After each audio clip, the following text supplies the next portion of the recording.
Angalia kusoma pale Ayubu ile sura ya kwanza, ukisoma ule mstari wa kwanza, anasema palikuwa na mtu katika nchi ya Usi, jina lake alikuwa anaitwa Ayubu.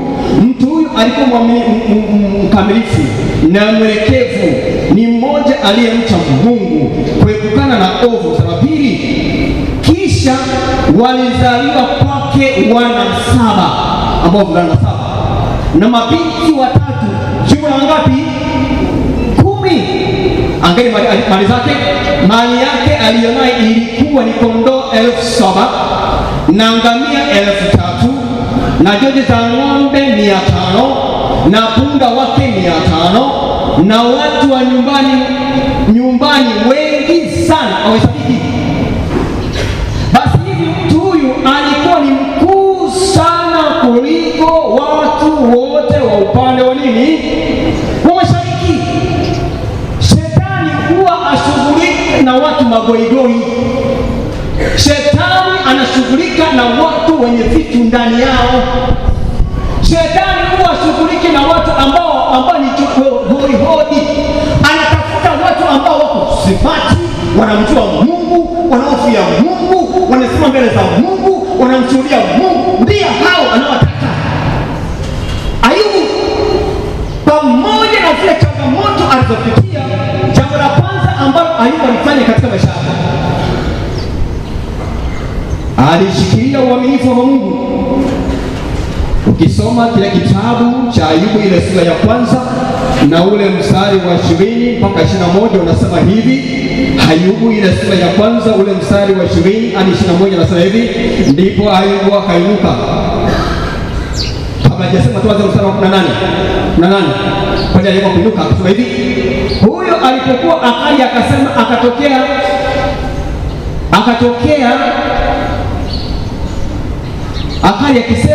akatokea na mtu mwingine na kusema, wana na binti zako walikuwa wakila na kunywa divai katika nyumba ya ndugu yako mkubwa, mara tazama, upepo mwenye nguvu ukatoka pande za jangwani, ukaipiga hiyo nyumba pembe zake 4, nayo ikawaangukia hao vijana.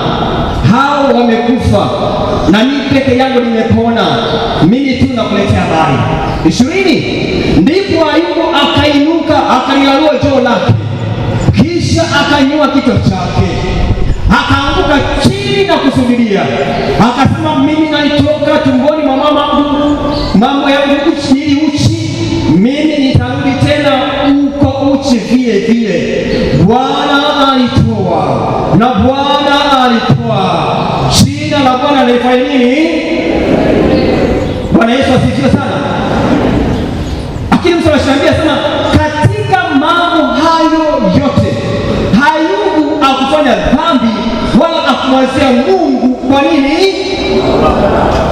Unapopita katika changamoto ngumu kama sasa, unajua sasa ukiangalia, unajua kuna kauli kwa jika tena, unakuta mtu mwingine unaweza kujikuta unakuwa kama mjinga hivi, kama una akili kama sema vile. Kuna kauli fulani katika sijajua watu kama hao, unaweza kujikuta kitu kingine unakuwa kama vile ujerewe, yani kama kuna shida mbalimbali. Haya, sema Ayubu pamoja na magumu aliyopitia, alikuwa na wanyama wote hao, alikuwa na watu wao wote, alikuwa na watoto wake 10 tena wazuri sana, tena alikuwa ni mtu ambaye anashirika. Anasema pamoja na magumu aliyopitia, bado alikuwa mwaminifu machoni pa nani? Kwa Bwana. Bwana Yesu asifiwe sana. Unapopita katika changamoto ngumu, kuna vitu vingine vigumu, hata akili ya kawaida haisoni, hata akili ya kawaida inaama, hata wakati mwingine unaona wale waliokuwa wakipita hawapo, lakini anasema pamoja na yote bado Ayubu alisimama kumtegemea nani? Kumtegemea Mungu. Alikuwa mwaminifu machoni kwa Bwana. Bwana Yesu asifiwe sana. Jambo la pili, tunapopita katika wimbi hili gumu la maisha, tunafanya nini? Ayubu, ukisoma katika kitabu cha Ayubu ile sura ya 2, Ayubu ile sura ya 2 na ule mstari wa 7, mpaka ule mstari wa 9 unasema hivi. Ayubu ile sura ya 2 mstari wa 7 hadi 9 unasema hivi: basi shetani akatoka mbele ya uso wa Bwana akampiga Ayubu majipu mabaya, tangu unyao wa mguu hata utosi wa kichwa, naye akashika kigae akajikunia akaketi majivuni. Ndipo mkewe akamwambia, je, wewe hata sasa washikamana na utimilifu wako? Mkufuru Mungu kafe. Jambo la pili ambalo unapopita katika changamoto, usikubali ushauri mbaya. Bwana asifiwe sana. Wakati mwingine anasema hapa, hakapiga watoto wake, akuwa na mali zake, watoto wameondoka wote, mizigo imeondoka yote, na bado Ayubu anakuwa ni mgonjwa, anapata majibu mwili mzima, anajikuna, anatoka kigae, anajikuna hapa na pale, mwili wake umechakaa, haoni faida yote, haoni mbele, haoni nyuma, haoni pembeni, hakuna mtu anayesema naye. Lakini mkaka akamwambia, kwa nini usimkufuru huyu Mungu wako ukafe? Anapata ushauri mbaya kutoka kwa mke wake, lakini Ayubu alisimama akakataa ushauri mbaya. Ushauri ni nini? Tunaposema ushauri ni jinsi ambavyo unaweza kumsaidia mtu akajua tatizo alilo nalo, na mwisho wa siku akajua namna gani anaweza kulitatua yeye mwenyewe. Bwana asifiwe sana. Kuna tofauti kati ya ushauri na uelekezi. Kuna guidance and counseling. Kwa hiyo guidance ni kama vile unaomba fanya hivi, fanya hivi, fanya hivi, fanya hivi. Lakini ushauri atambue tatizo lake. Akishajua, anajua namna gani anaweza kulitatua yeye mwenyewe. Lakini alipomwambia hapa, akamwambia kwa nini wale pale watoto wanaondoka wote, mizigo wanaondoka yote, watu hakuna ile kufika mahali kukutia moyo. Lakini yeye akamwambia, alikataa. Kwa nini? Siwezi nikamkufuru Mungu wangu aliyeziumba mbingu na nchi. Unapopita katika changamoto kubwa namna hii, hebu angalia rafiki yako ni nani. Watu wengi tumepotoka, au watu wengi wamepotoka sababu gani? Wanaangalia mashoga zao, ndio wanapotosha. Hebu angalia jirani yako huyo, ukimwona kweli anaweza kupatia ushauri mzuri, unapomwangalia hebu mwangalie vizuri. Kwa nini unacheka? Ina maana si mwamesi inawezekana akamdanganya. Watu wengi wamepotoka na kuharibia kwa sababu anapopita katika changamoto, anapopita katika magumu, anapopita katika majonzi, anapopita katika maumivu kila leo, anasema ni kwa nini hivi? Ni kwa nini? Mungu anioni? Mungu yuko wapi? Ni hivi. Usipokaa sawa, utapokea ushauri mgumu na mwisho wa siku unaharibikiwa.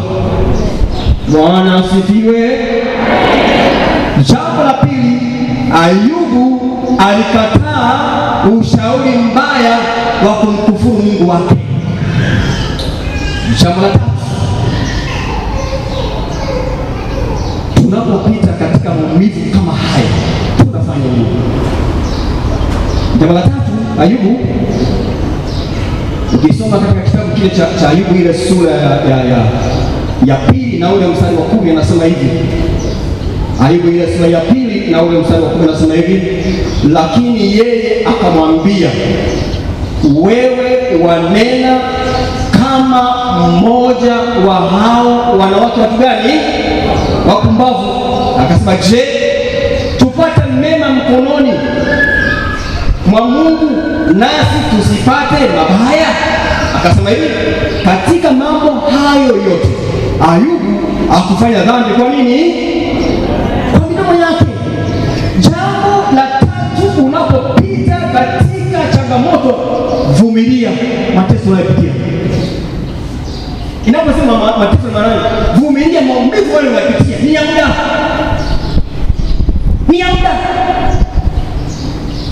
Mtu ambaye amezaliwa na mwanamke, lazima kuna vipindi kitapita tu.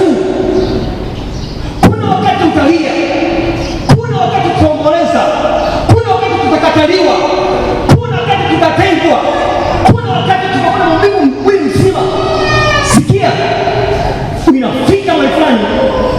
lazima tuvumilie hizo changamoto ambazo ni za muda, zitaondoka. Bwana asifiwe. Bwana asifiwe. Hakuna mtu yoyote aliyefanikiwa kama hajapita kwenye moto. Hakuna mtu ambaye ni kiongozi mzuri, ambaye ni kiongozi kama hajapita kwenye moto. Kila mtu lazima upite kwenye moto ili mwisho wa siku ujue namna gani unaweza kusaidia watu wengine wenye changamoto kama hiyo. Kwa hiyo jambo la tatu kwamba vumilia mateso kwa subira. Ina maana iko siku Mungu atakutoa na hatimaye atakuvusha sawa sawa na mapenzi yake. Bwana Yesu asifiwe sana. Jambo jingine la 4, tafuta majibu kwa Mungu. Ayubu ile sura ya 13. Ayubu ile sura ya 13. Ayubu ile sura ya 13 kuanzia ule mstari wa kwanza mpaka ule mstari wa 3. Ayubu ile sura ya 13. Nashukuru sana kwa imbaji, nyimbo nzuri ambazo zinalenga somo. Nadhani mlikuwa na mafunuo mazuri. Bwana wabariki sana. Amen. Nyimbo za faraja nzuri sana.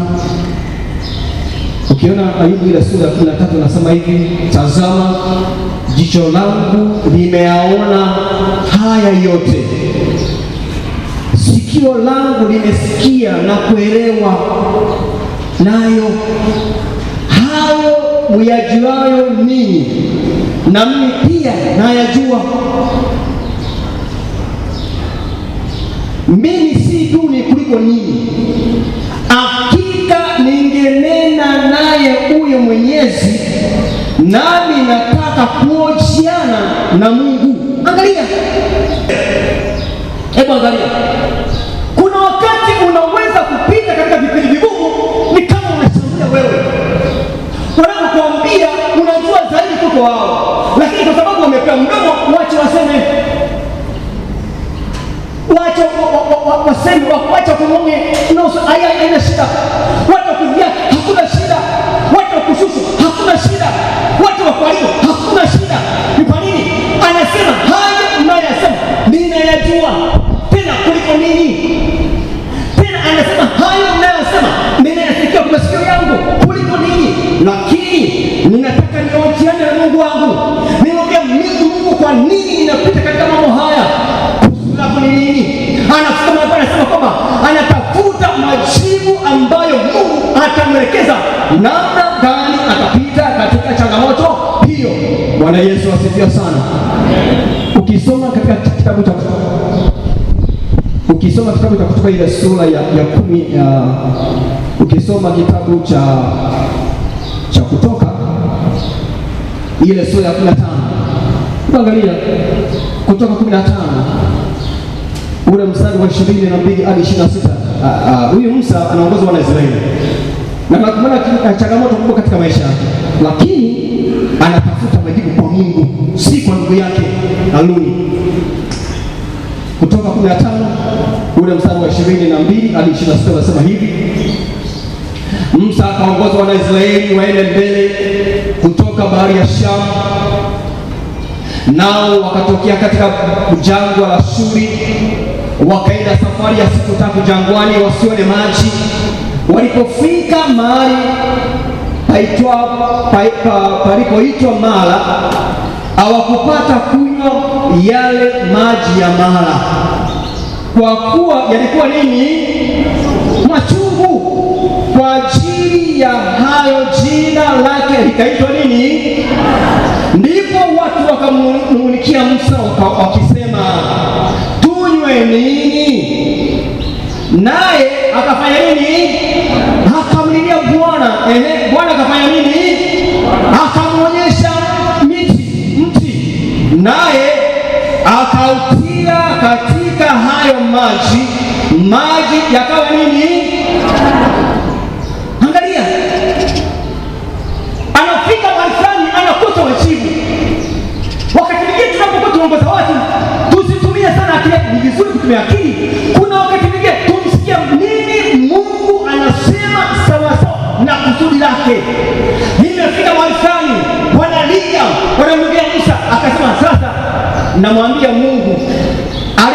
kibali cha kuongoza watu hawa, na akamwambia ndio, maji ni machungu. Ndio akasema hivi, nenda sehemu fulani, kata mti. Akakata mti, baadaye akaweka kwenye ile maji yakabadilika hapa matamu, watu wakanywa maji, wakaenjoy mbele za Bwana, wakaondoka. Unapopita katika changamoto nguvu namna hiyo, na kusema kija zako hivi, tafuta majibu kwa Mungu, sio kwa mwanadamu. Mwanadamu atakupotosha. Naona rafiki yangu mzuri, nampenda rafiki yangu, ni mzuri. Sema, utasema mambo yote, mwisho wa siku mkikosana tu anaamwaga, iko hivi, nimesema hivi, nimekwenda mahali hapa. Acheni ushamba. Hasa wadada au wakaka, kwamba wote ulishasikia wanaume wanagombana kwenye mambo ya ombe. Wanagombana kila nani? Wadada. Kwa nini? Kulikoni? Nini? Mchumba au nini? Kazi au nini? Unapopita katika magumu, mambo mengine, mwambie Mungu wako akupe majibu. Usitafute majibu kwa wanadamu, watakupotosha na mwisho wa siku watakucheka. Yaani najaribishia, sio nyie, nasema tu. Yaani kuna mtu anarumbana, amesema hivi, amesema hivi. Hiyo ukiona sababu za kumsema hazipo. Kapendeza au kapendeza, sijui nini sasa. Kisa ni nini? Ulipopata changamoto zako, ukamwambia shoga yako, ukadhani unampenda mpaka mambo ya chumbani, mwisho wa siku unapokutana naye anakutangaza ukome.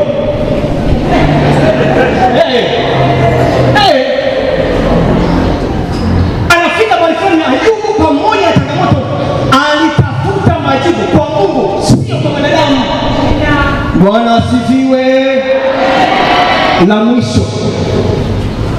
mwisho,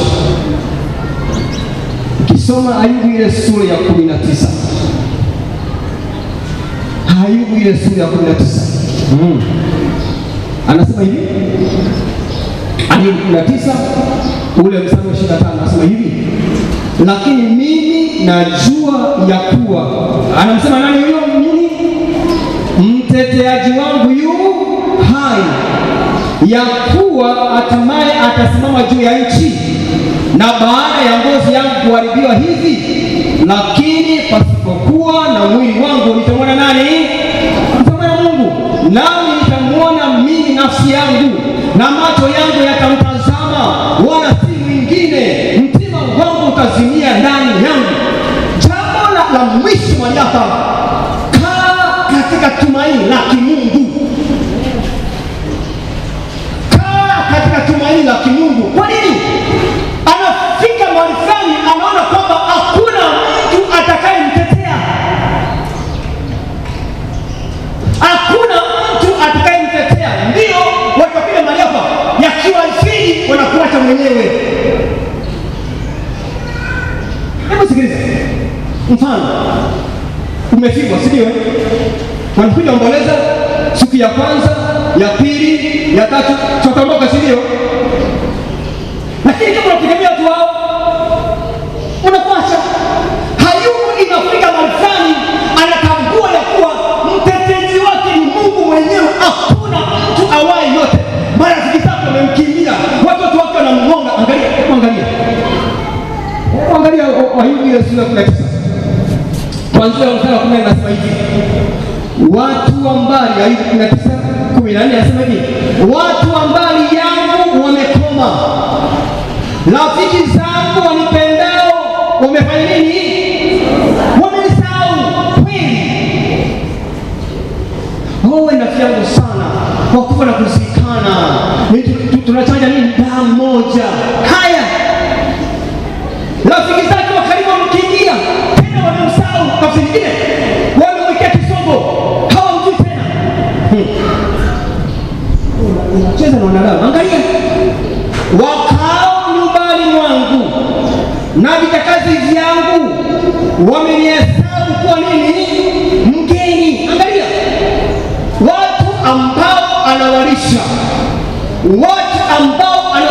mshahara, watu ambao anawabeba kwa hela zake, leo wanamfanya huyu mtu kuwa mgeni, tafsiri wamemwacha. Cheki navyouliza kazi wake wote, hamna hata mmoja. Rafiki zake wote wamemsahau. Angalia mstari wa ngapi? Ule mstari anasema hivi, mimi ni mgeni machoni pao. Yaani yeye ni mgeni wakati yeye ni mtu ambaye anajulikana kabisa. Aya mstari 19. Na muita mtumishi wangu wala afanye nini? Anitii. Angalia, na muita mtumishi wangu wala anitii, ingao na msii kwa kinywa changu. Angalia, anamuita yule mtumishi wake, yule aliyemwachili, yule anayepata fedha, yule anasema pale, anamuita, anasema wala anitii. Wapendwa, yani unapopita katika mahukumu, wale unaodhani marafiki zako wanakukimbia, hata mke wako hatakukimbia, hata mmeo kusimamia hatakukimbia, utabakia peke yako. Ndio maana akasema mtetezi wangu yu hai, hata nguvu yangu kiharibika, hata wakinitenga, hata wakiniacha, najua Mungu wangu yuko pamoja na mimi. Bwana asifiwe. Angalia, akasema ni pale, akasema na mstari akasema hivi, hata watoto wadogo unidharau, nikiondoka uninena. Angalia pale, wasiri wangu wote wanichukia, na hao walionipenda wamenigeukia. Angalia pale, watoto wanafika mahali wanidharau. Kuna vipindi vigumu sana ambapo tunaweza kupita, na ndio maana Biblia inasema kwa mfano, ukamwona mtu anajijonga pamoja nyumbani, ukamwona mtu amekimbia amekaa nyumbani, ukamwona mbaya. Tafsiri nyingine, imefika mahali fulani akili yake imegota, na kuna mtu mwingine atakayembeba, anatafuta mtu mwingine ambaye atamwinua. Ni wachache sana ambao watakubeba, lakini amefika mahali fulani amegota. Barikiwa na Bwana. Asante sana. Anafika mahali anasema, angalia, watoto wananidharau, watoto wananidharau, nikiondoka wananinena, wasiri wangu wote wananichukia, na hao walionipenda wamenigeuka. 20. Akasema hivi, mfupa wangu unagandamana na ngozi yangu na nyama yangu, nami ninaokoka na ngozi yangu, meno yangu tu. Angalia, anasema kwamba wanapofika miguu yake imekandamana, hawezi akatembea. Alipokalishwa mahali pale, kama vile jua hawezi akaondoka. Jua la asubuhi litampiga, jua la saa 8 litampiga, jua la saa 9 litampiga, kama hakuna mtu mwingine kumuondoa mahali pale kutoka pale. Anasema miguu yangu imekanda, mwili wangu umekanda, hakuna mtu yoyote wa kunibeba. Angalia, ndivyo vipindi tunavyopitia. Ayubu anafika mahali anapata maumivu makubwa sana katika maisha yake, anaumia sana. Akasema hivi, mstari wa 21, akasema hivi, ule mstari wa 20, akasema nami nimeokoka na ngozi ya meno yangu tu. Mstari wa 21, nihurumieni, nihurumieni, kwa Mungu umenigusa. Akasema 22, mbona nyinyi mnaniudhi kama Mungu, wala hamkutosheka na nyama yangu? Laiti maneno yangu yangeandikwa sasa, laiti yangeandikwa kitabuni, yakachora katika mwamba milele kwa kalamu ya chuma na kisasi. Anasema hivi, kama mambo haya mnayapitia yangeandikwa, hakuna mtu angethubutu kuona kitu ambacho kipitia. Anasema ni machungu makubwa, lakini mwisho anasema, lakini najua ya kuwa mteteaji wangu hai, na ya kuwa hatimaye nitasimama juu ya nchi, hata ngozi yangu ikiharibiwa hivi, lakini pasipokuwa na mwili. wangu itamwona Mungu, nami itamwona mimi nafsi yangu, na macho yangu yamtazama wala si mwingine. Mtima wangu umezimia ndani yangu. Bwana Yesu asifiwe sana. Tunapopita katika mawingu kama sasa, kaa katika tumaini.